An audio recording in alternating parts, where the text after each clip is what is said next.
अभी हमें सब्सक्राइब करें और सारे नोटिफिकेशन को पाने के लिए बेल आइकन को प्रेस करें। हेलो बच्चा पार्टी, कैसे हो आप लोग। स्वागत है आप सभी का हमारे YouTube चैनल एकलव्य क्लासेस में, जहां मिलती है आपको 6 से 12 के साइंस और मैथमेटिक्स के सारे वीडियो लेक्चर्स। तो ये आपका सेट का सेकंड पार्ट है, जिसमें आप पढ़ेंगे आज टाइप ऑफ सेट के बारे में। इसके फर्स्ट पार्ट में हमने बेसिक इंट्रोडक्शन और कुछ रिप्रेजेंटेशन, बेसिक नोटेशन, इन सब के बारे में देखा था। अगर आपने वो नहीं देखा है तो उसका लिंक आपको डिस्क्रिप्शन बॉक्स में मिल जाएगा, आप उसे देख सकते हैं। तो चलिए शुरू करते हैं बिना टाइम को वेस्ट किए हुए। ओके वेल स्टूडेंट, ये हमारा पहला टाइप है सेट का, इम्प्टी सेट। इम्प्टी सेट को ही हम नल सेट भी बोलते हैं। इम्प्टी का मतलब जैसा आप लोग को पता होगा क्या होता है, खाली होता है। इम्प्टी का मतलब बिल्कुल खाली। तो इम्प्टी सेट मतलब एक ऐसा सेट जिसके अंदर कोई एलिमेंट ना हो, यानी कि एक ऐसा सेट जो बिल्कुल खाली हो पूरी तरीके से, है ना। A set which does not contain any element, एक ऐसा सेट जो एक भी एलिमेंट अपने अंदर कंटेन ना करता हो, आर कॉल्ड इम्प्टी सेट। तो हम लोग पार्ट 1 में देखे थे कि सेट के जितने भी एलिमेंट होते हैं वो कर्ली ब्रेसेस के अंदर होते हैं। तो यहाँ पे इम्प्टी सेट का जो रिप्रेजेंटेशन होता है, एक तरह से डिनोट कैसे किया जाता है, तो हम कह सकते हैं खाली, यानी कि सिर्फ कर्ली ब्रेसेस दे दे जिसके अंदर एक भी एलिमेंट ना हो, खाली कर्ली ब्रेसेस होना चाहिए, इम्प्टी। तो ये हमारे किस सेट को रिप्रेजेंट करता है, इम्प्टी सेट को रिप्रेजेंट करता है। इसी का रिप्रेजेंटेशन हम इस फाई से भी कहते हैं। इस सिंबल को हम क्या बोलते हैं, फाई बोलते हैं। तो ये जो फाई अगर आपको कहीं मिल जाए, इसका मतलब आपको यही समझना है कि ऐसा कर्ली ब्रेसेस है जिसके अंदर एक भी एलिमेंट नहीं, यानी कि नंबर ऑफ एलिमेंट कितने होने चाहिए किसी सेट में, 0। तो वो क्या कहलाएगा, इम्प्टी सेट कहलाएगा। एग्जाम्पल से समझते हैं इसको और अच्छे तरीके से। एक सेट ए है जिसका एलिमेंट है x, जो कि क्या है, इंटीजर, कॉमा, जो कि 6 से बड़ा है और 7 से छोटा है। तो कोई ऐसा इंटीजर है जो 6 से बड़ा हो और 7 से छोटा?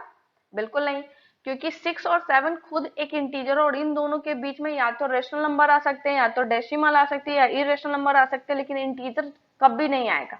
तो इंटीजर नहीं आएगा, इसका मतलब इस सेट ए में एक भी एलिमेंट नहीं आया, क्योंकि x है क्या, इंटीजर होना था, वो डेसिमल तो हो नहीं सकता है। तो दोनों कंडीशन एक साथ सर्टिफाइड नहीं कर रही है, यानी कि number of element in set equal to 0। That mean set क्या है, एक इम्प्टी सेट है। एग्जाम्पल बी देखते हैं। x such that x belongs to natural number, x है एलिमेंट इसका जो कि नेचुरल नंबर है, and x is less then 1। कोई नेचुरल नंबर ऐसा है जो 1 से छोटा हो? नहीं, बिल्कुल नहीं। नेचुरल नंबर स्टार्ट ही कहां से होता है, 1 से होता है, यानी कि इसके अंदर भी कोई एलिमेंट नहीं है, यानी कि number of element in set B equal to again 0। यानी कि सेट बी भी किस तरह का सेट है, इम्प्टी सेट, नल सेट है। सेट सी का एग्जांपल है, set C equal to Y, y इसका एक एलिमेंट है, such as y square equal to 4। y square जो है वो 4 के बराबर होना चाहिए। तो y की वैल्यू क्या क्या हो सकती है, comma, y is an odd number, odd number. y क्या है, ऑड नंबर होगा, तो किसी ऑड नंबर का स्क्वायर कभी 4 आ सकता है? बिल्कुल नहीं, किसी भी ऑड का स्क्वायर इवन आ ही नहीं सकता है ना। तो यहाँ पे यानी कि सी सेट के अंदर भी कोई एलिमेंट नहीं आएंगे, यानी कि number of element in C set is again 0। यानी कि सी भी किस तरह का सेट है, इम्प्टी सेट है, नल सेट है।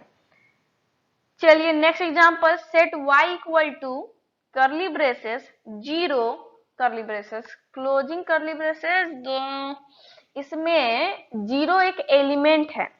तो number of element in set y कितना है, 1 है, 0 नहीं है इस बार। 0 जो नंबर आपको दिख रहा है कर्ली ब्रेसेस के अंदर, वो एक एलिमेंट की तरह आ रहा है, तो हम उसको काउंट कर सकते हैं। कितने एलिमेंट है y सेट में, तो 1 है। तो number of element in y set कितना हो गया, 1। तो इसलिए ये हमारा इम्प्टी सेट नहीं कहलाएगा।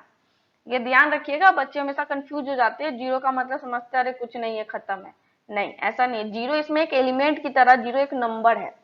नेक्स्ट एग्जांपल देखते हैं, x equal to a such as a square minus 3 equal to 0 and a is rational number.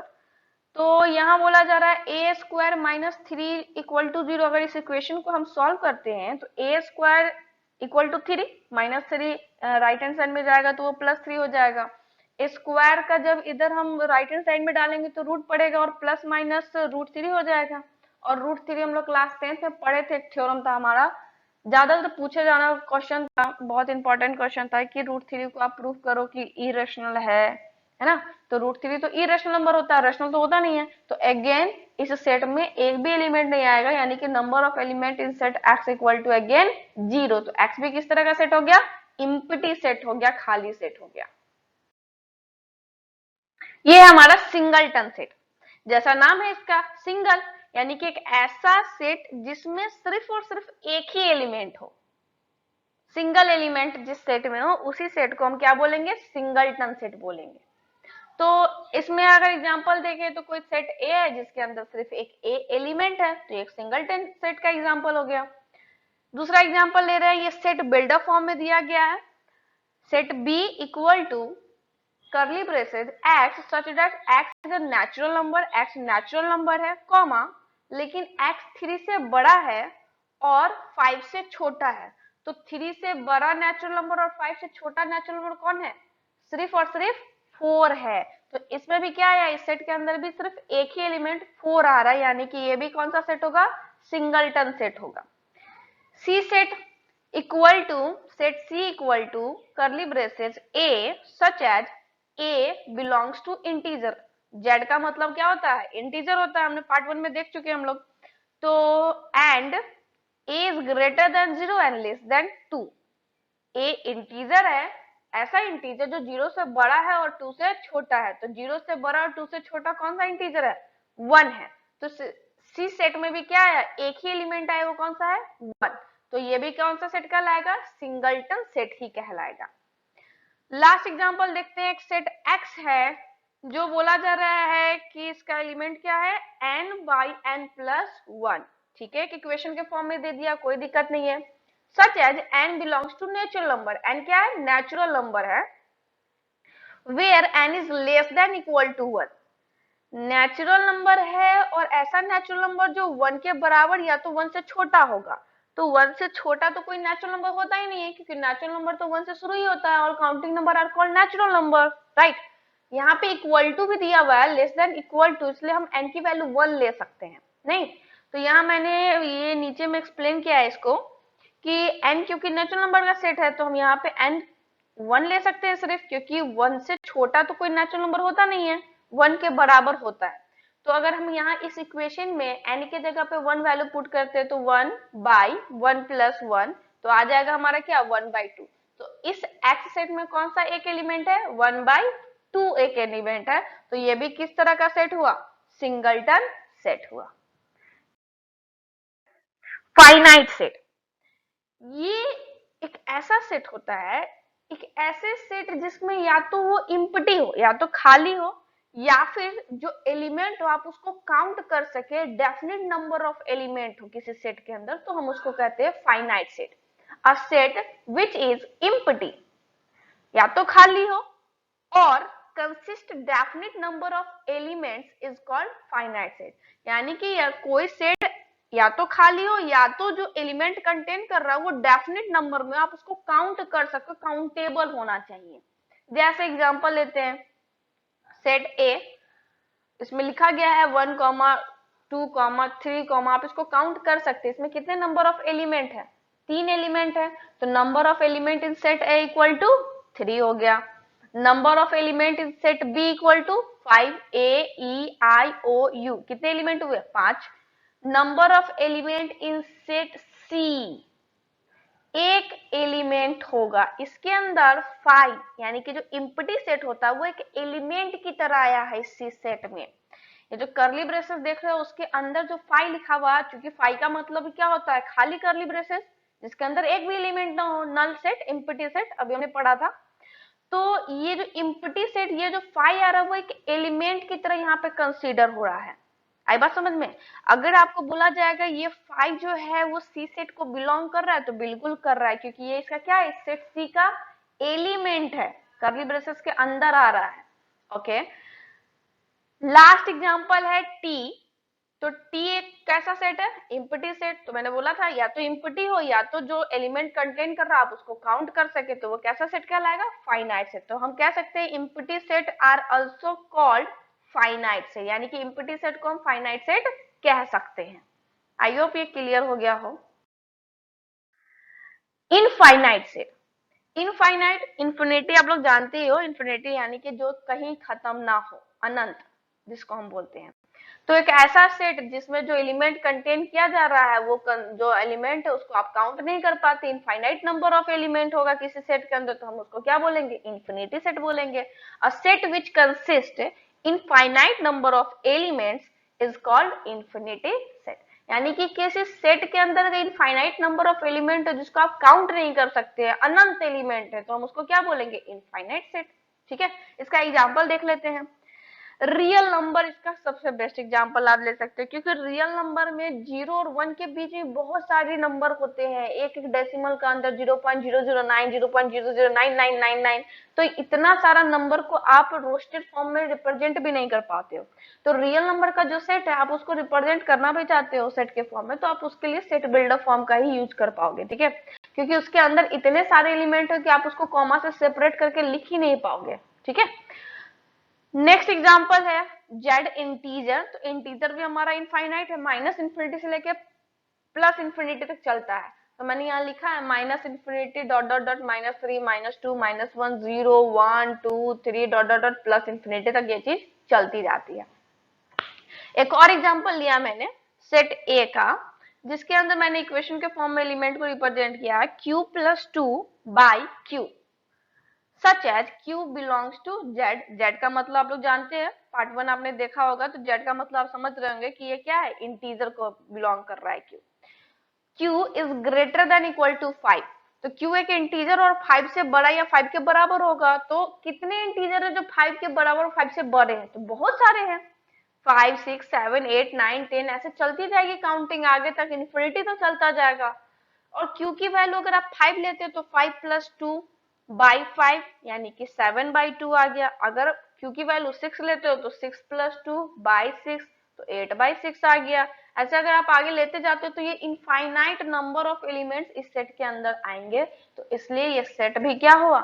Infinite, infinity set हुआ। Next, equivalent set. Equivalent set में क्या है ना, दो सेट को आप कंपेयर कर रहे हो एक तरह से यहाँ पे। तो इक्विवेलेंट सेट, जब दो सेट के अंदर नंबर ऑफ एलिमेंट जो दोनों सेट के अंदर है वो अगर सेम होता है, बराबर होते हैं एक दूसरे के, तो हम कह सकते हैं ये दोनों एक दूसरे के क्या है? इक्विवेलेंट है। देखते हैं इसको। Two set A and B are said to be equivalent. दो सेट ए और बी को हम इक्विवेलेंट कह सकते हैं इफ, यदि both sets have equal number of element, यदि दोनों सेट्स के अंदर जो भी एलिमेंट वो कंटेन कर रहे हैं उनका नंबर जो है वो एक दूसरे के बराबर होता है, तो हम कह सकते हैं कि वो इक्विवेलेंट है आपस में। That is number of element in A equal to number of element in set B, बराबर होना चाहिए। एग्जांपल से समझते हैं, यहाँ ध्यान दीजिएगा, नंबर ऑफ एलिमेंट बोला है, एलिमेंट सारे सेम होने चाहिए ऐसा कुछ नहीं है, नंबर ऑफ एलिमेंट बस बराबर होने चाहिए। देखते हैं एग्जांपल से क्लियर समझ में आएगा आपको। Set A equal to AEIOU, तो इस सेट ए में कितने नंबर ऑफ एलिमेंट? 5। एलिमेंट क्या है उससे हमें मतलब नहीं है, नंबर ऑफ एलिमेंट कितने हैं? 5 है। सेट बी हमने लिया है, उसके अंदर कौन कौन से एलिमेंट है? 1 2 6 8 और 10। तो इसमें भी नंबर ऑफ एलिमेंट क्या है? 5। तो number of element in set A भी 5 था, number of element in set B भी 5 था, तो दोनों सेट के नंबर ऑफ एलिमेंट्स आपस में बराबर है, इसलिए हम कह सकते हैं सेट ए जो है वो सेट बी के क्या होगा? इक्विवेलेंट होगा। आई बात समझ में? चलिए दूसरा एग्जांपल लेते हैं। तो यहाँ मैंने लिया है वी सेट, जिसको मैंने सेट बिल्डर फॉर्म में रिप्रेजेंट किया है x such that x belongs to natural number, यानी कि एक्स क्या हो सकता है? सिर्फ नेचुरल नंबर हो सकता है, comma x - 2 into x - 5 equal to 0। तो अगर आप इस इक्वेशन को सॉल्व करते हो, क्वाड्रेटिक इक्वेशन एक तरह से, तो x की वैल्यू क्या क्या आएगी? 2 आएगी और 5 आएगी। तो बी सेट में कौन कौन सा एलिमेंट हुआ, 2 और 5 हुआ, तो नंबर ऑफ एलिमेंट इस सेट में कितना हो गए, 2 हो गए। दूसरा सेट बी है जिसमें y एलिमेंट की तरह है, such as y belongs to integer, z है मतलब integer, y square minus 9 equal to 0। ये भी क्वाड्रेटिक इक्वेशन, आप इसको सॉल्व करना जानते होंगे, 10th क्लास में सीखा है हमने। तो इसको अगर आप सॉल्व करोगे तो y की ऑल पॉसिबल वैल्यू क्या क्या है, -3 और +3। तो इस सेट बी में भी कितने एलिमेंट आए, 2 आए। तो number of element in set B equal to number of element in set B. दोनों सेट में नंबर ऑफ एलिमेंट क्या है, 2 ही है, सेम है। तो हम कह सकते हैं set B is equivalent to set B, या फिर set B is equivalent to set B. कोई दिक्कत नहीं इसमें। Next, equal set. कौन सा सेट, इक्वल सेट। तो इक्वल सेट में क्या होता है, इक्विवेलेंट सेट के एक कदम आगे चल रहे हैं हम लोग इक्वल सेट में। तो इसमें भी क्या होता है, कंपैरिजन, यानी कंपेयर ही करते हैं हम दो सेट को। लेकिन उस इक्विवेलेंट में क्या था कि सिर्फ नंबर ऑफ एलिमेंट काउंट करके देखना होता था दोनों में बराबर आ रहा है या नहीं आ रहा है। प्रॉपर जो एलिमेंट है वो एक दूसरे के सिमिलर या सेम है या नहीं, उससे मतलब नहीं होती थी। लेकिन इसमें क्या है कि एग्जैक्टली जो एलिमेंट सेट ए में होगा वही एलिमेंट सेट बी में होना चाहिए। आई बात समझ में। चलिए इसको देखते हैं। Two set A and B are said to be equal set if both set have exactly same element. दोनों सेट में एग्जैक्टली सेम एलिमेंट ही होना चाहिए। जैसे एग्जाम्पल सेट ए का लिया है, A B C D E लिखा हुआ है, और सेट बी में भी A B C D E लिखा हुआ है। ऑर्डर का फर्क होगा, उससे कोई दिक्कत नहीं है। सेट पार्ट 1 में ही हम लोग देख चुके थे कि सेट के अंदर और एलिमेंट के ऑर्डर से कोई फर्क नहीं पड़ता है। तो अगर ऑर्डर इधर उधर होता तो कोई दिक्कत नहीं थी, बस एलिमेंट बिल्कुल सेम होने चाहिए। तो यहाँ पे जो एलिमेंट सेट ए में है, पांचों के पांचों एलिमेंट हमारे सेट बी में है। एक भी एलिमेंट छूटना नहीं चाहिए, नंबर ऑफ एलिमेंट भी सेम होने चाहिए। दोनों में नंबर ऑफ एलिमेंट कितने हैं, 5 है, और जो जो पांचों एलिमेंट ए में है वही पांचों एलिमेंट सेट बी में भी है। तो हम कह सकते हैं कि set A are equal to set B. दोनों सेट एक दूसरे के क्या है, बराबर है। दूसरा एग्जांपल सेट बी का लिया है। तो इसमें हम देख रहे हैं कि x एलिमेंट की तरह आ रहा है, such as x belongs to natural number, और एक इक्वेशन लिखा गया है x minus 3 into x plus 3 equal to 0। तो फिर से क्वाड्रेटिक इक्वेशन आप इसको सॉल्व करेंगे तो x की ऑल पॉसिबल वैल्यू क्या क्या होगी, 3 और -3। दो एलिमेंट आए हैं, एक 3 और -3। सेट बी को अगर हम सॉल्व करते हैं, y का एलिमेंट y बिलोंग कर रहा है इंटीजर को, y square minus 9 equal to 0 है। तो अगर आप इस इक्वेशन को सॉल्व करते हैं तो y की वैल्यू, ऑल पॉसिबल वैल्यू क्या आएगी, -3 और +3। तो फिर से वही वैल्यू आ रही है जो भी सेट के अंदर था। नहीं, दो एलिमेंट जो बी सेट के हैं वही दो एलिमेंट बी सेट में भी है। तो हम कह सकते हैं दोनों सेट एक दूसरे के क्या है, इक्वल है, they are equal to it. Next, disjoint set. Disjoint set नाम ही है इसका डिसजॉइंट, यानी कि दोनों एक दूसरे से ज्वाइंट ना हो सके, यानी कि दोनों सेट जो होंगे उनमें कुछ भी कॉमन नहीं होना चाहिए, कोई एलिमेंट कॉमन ना हो, एक भी एलिमेंट कॉमन ना हो। आई बात समझ में। एक भी एलिमेंट अगर कॉमन हो जाता तो वो डिसजॉइंट सेट नहीं कहलाएंगे। ठीक है। Two set A and B are said to be disjoint if both set have no any common element. एक भी कॉमन एलिमेंट उन दोनों के बीच नहीं होगा, तभी वो क्या कहलाएंगे, डिसजॉइंट कहलाएंगे। जैसे एग्जांपल, सेट ए जो है वो वॉवेल का है, ए ई आई ओ यू। सेट बी जो है उसमें 1 2 6 8 और 10 है। तो इन दोनों सेट के बीच में कोई भी एलिमेंट कॉमन नहीं है, इसलिए हम कह सकते हैं A and B are disjoint set. वैसे ही दूसरा एग्जांपल आप देख रहे हैं कि बी सेट का लिया गया है, जिसमें आपके इक्वेशन के तौर पे दिया गया, तो x की वैल्यू यहाँ से सॉल्व आउट करते हो तो आपको वैल्यू क्या मिल जाएगी, 2 और 5। वही b का अगर आप सॉल्व करते हैं तो -3 और +3। फिर से दोनों सेट में कोई भी नंबर ऑफ यहाँ सेम एलिमेंट कुछ भी नहीं है, कुछ भी कॉमन नहीं है, तो फिर से b और b क्या होंगे, डिसजॉइंट सेट होंगे। तो डिसजॉइंट का मतलब बिल्कुल एक दूसरे से अलग, डिफरेंट, यानी कि नंबर ऑफ एलिमेंट्स में मतलब नहीं है, एलिमेंट कुछ भी कॉमन नहीं होना चाहिए। नंबर ऑफ एलिमेंट बराबर हो ना हो उससे हमें मतलब नहीं है, बस एलिमेंट, एक भी एलिमेंट एक दूसरे का बिल्कुल सेम आइडेंटिकल नहीं होने चाहिए, common. Okay, thank you for watching मी। अगर आपको ये वीडियो पसंद आया हो तो प्लीज लाइक करें, सब्सक्राइब करें एंड शेयर करें। हमारे वीडियो के लेटेस्ट नोटिफिकेशन को पाने के लिए बेल आइकन को प्रेस कर दें।